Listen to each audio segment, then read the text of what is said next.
All right, calculus, welcome to a little notes review video for section 4.1, 4.2. This is just going to be a little intro for when I am gone on the first day back, Monday the 6th. Anyway, get out your notebooks, make sure they're out. You're going to jot down really everything that's on these few pages. First off, this is section 4.1 notes. We're talking about minimum and maximum values. All right, from Moll's theorem. Well, first off, all right, let's look at this curve. It's an even function because from algebra 2, even degree that is, notice how, yeah, it's an even degree function. Notice how the endpoints are going in the same direction. So here is interval I from here to here. It has a local max or a minimum value. Here, interval J, we have a local max. And interval k, we have a local min, but if I look at the entire function, it also happens to be an absolute min. That is the absolute lowest point. That would be a local max no matter what, because this thing has no absolute max. It keeps going up forever. All right, now notice when I have that local min, local max, and local and absolute min, the derivative is always what? The derivative at all three of those locations is 0. Here's a different graph. This is an odd degree function. Derivative is 0 there, derivative is 0 there. We would have a local max and a local min. Again, no absolute anything here. All right, so Fermat's theorem says if function f has a local max or min at c, and if f prime of c exists, then f prime of c is 0. Again, c is an x value. That could be 2, that could be 4, that could be 7. F prime of 4 is 0, the derivative is 0. F prime of 7, what did I say? I'm sorry, F prime of 2 is 0, F prime of 4 is 0, F prime of 7 is 0. Okay, so make sure you write all that down.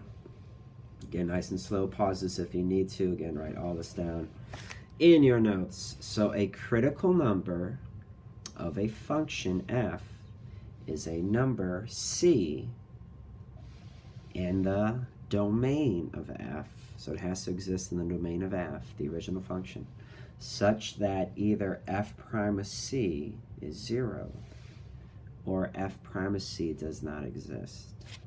Write that down, and then this is going to be the basis of really everything we do in this chapter. All right, and some things later on. This is a very, very big section. Find the absolute max and min values of f of x on that interval. So if I were to go up here and say, oh, I'm only looking at that interval there, then that local max would be the absolute max, and then that one right here would be the absolute minimum. This would be nothing. It would just be a potential local min, but it would not be the absolute, it would not be the absolute max on that interval. When I expand it and let it be over its whole domain, then that's when things change a little bit. But I'm saying, hey, I want to find the absolute max and min of that function on that interval. So again, this is something that would be like x to the third. If I wanted to find the absolute min and max over something from, like, I don't know, this could be x equals -3 to x equals 5, then right there, set the function, the derivative of the function equal to 0, I would find my absolute max on that interval, and right here I would find the absolute min on that interval. Again, if I expand it to its entire domain, those critical numbers would then be a local max and a local min. But if I say I'm only looking at this function on this interval, then they would become absolute min and maxes. So what you do is you first need to take f of x and find its derivative. Find f prime of x. So f prime of x would be 3x squared minus 6x, just the simple power rule. Then I'm going to, well, first off, I'm just going to factor out the 3x I have in common, and then I'm going to set the derivative equal to 0. I find the derivative, and I set the derivative equal to 0. Then I get x equals 0 and x equals 2. Those are the critical numbers. So that could be when x is 0, and that could be when x is 2, okay? The derivative is 0 at those points, those x equals 0 and x equals 2. Now to find the y values, plug 0 into the original f of 0. And I plug 2 into my original function. I find f of 2. I also, folks, I also need to look at the beginning and ending of my interval, because who's to say that this doesn't keep going down forever here? I might want to look at the interval from here to here. All right, and that means this one right here would be my absolute min, and that point right there would be my absolute max.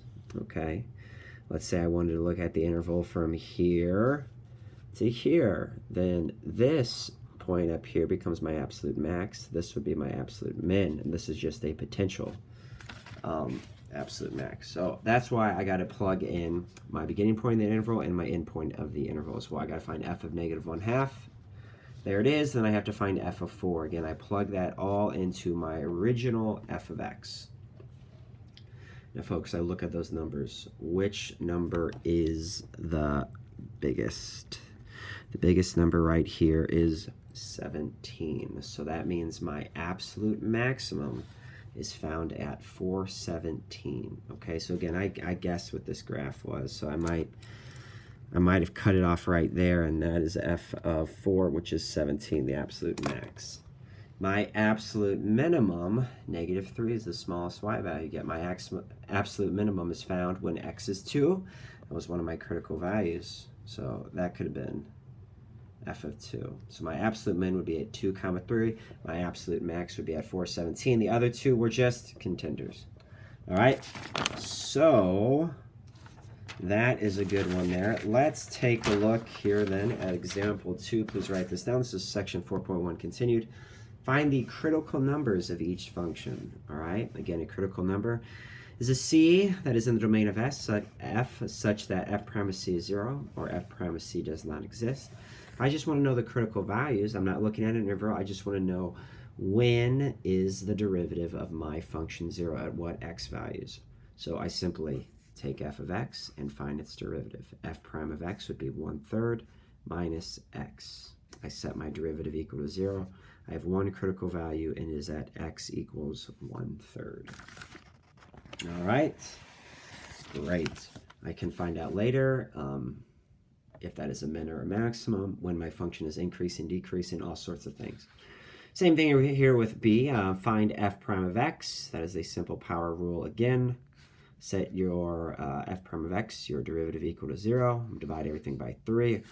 This has two critical values, at x equals -5 and at x equals 1. So I could have some sort of local min and max. I could have an absolute. We'll see. Well, because this x is a third, I've got a local min and a local max represented there.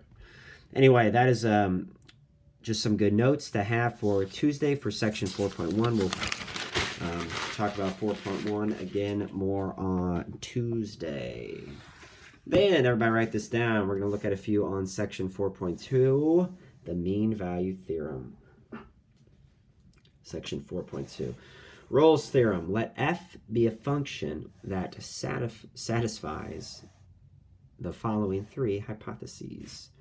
Number 1, f is continuous on the closed interval a to b. I can make my graph without picking up my pencil. F is differentiable on the open interval a to b. Now, there's a difference. Closed, open. And then f of a is equal to f of b. Okay, then there is a number c in a to b such that f prime of c is 0. And here's how it looks like graphically. So do make this little graph here.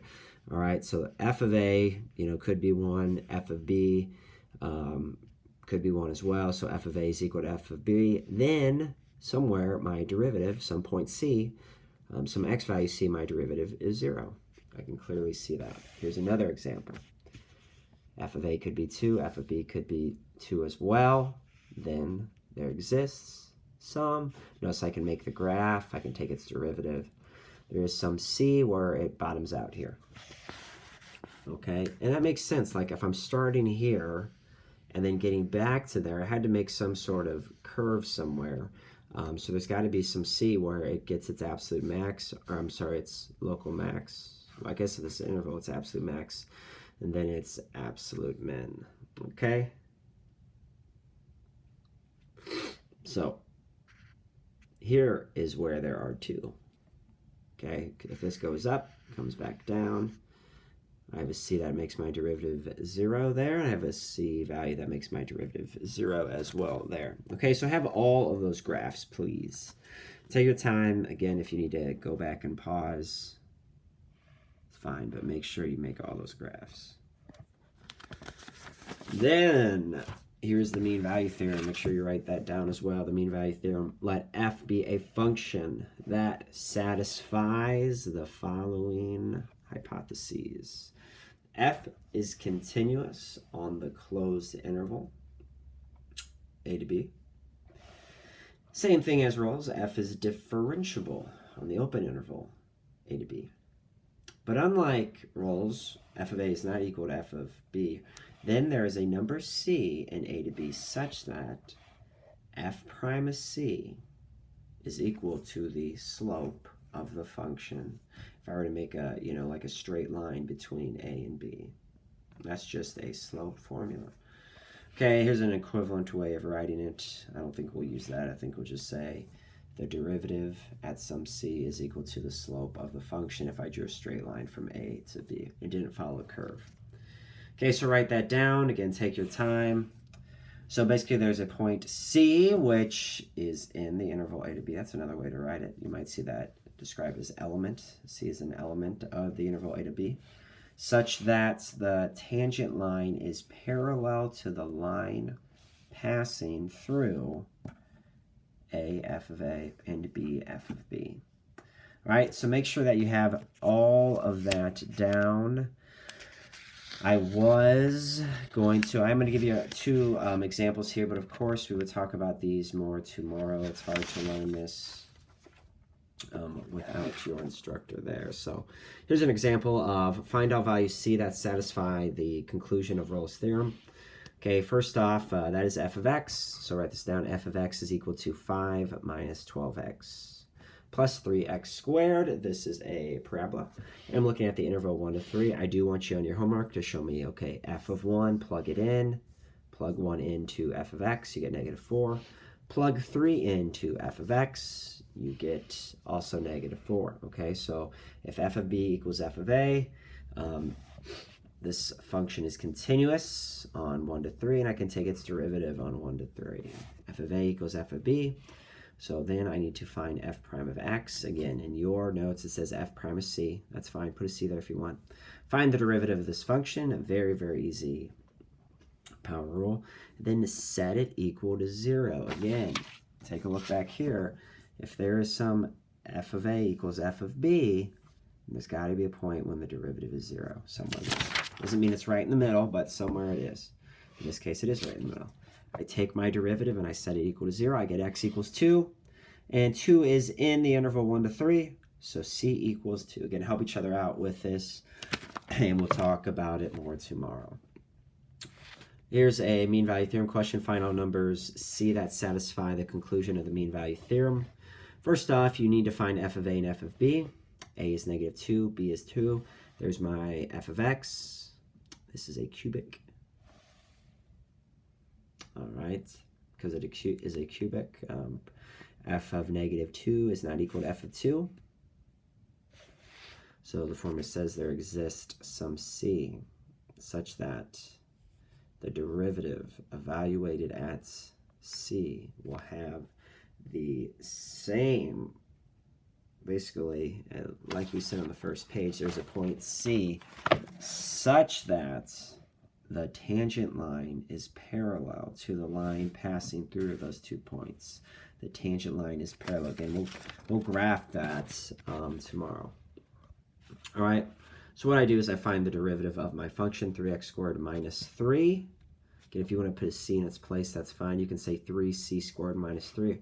And I set that equal to the slope of the function passing through those 2 points. F of b is 4, f of a is 0, 2 minus a negative 2. That's going to give you 4 over 4, which is 1. Move the 3 over. Divide by 3. Take the square root. Don't forget plus or minus. That is 1.3 repeating. Take the square root of it. You'll still get 2 numbers, but in the interval, negative 2 to positive 2. That's why I have 2 answers there. Again, we'll talk about this one more tomorrow. But have all of this in your notes, and we will get at it for this very important semester tomorrow. This is Yak Math Videos signing out.